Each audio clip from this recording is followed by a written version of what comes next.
In this video, I'm going to show you how to use Akool to do face swap either for an image or a video.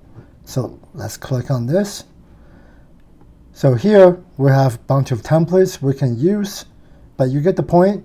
For this example, let's click on this girl in the gym and we're going to swap the face. So here we have a couple demo images that we can use, and we can also use this slider to change the age of the person that you wanna swap. So here, let's just click on this face right here, and we're going to hit generate.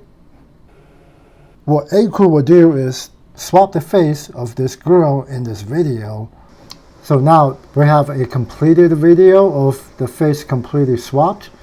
Notice you do have the watermark on the video, and you can remove that by using the paid subscription. One of the most powerful things you can use Akool to do is to create those AI influencer videos that people recognize, but once you swap the face, it's going to look kind of odd, but it will be interesting for people to look at, and that's going to extend the viewer retention, and it's going to hook the audience in your short form videos. If you want to try this out, I have a link down in the description. Thanks for watching.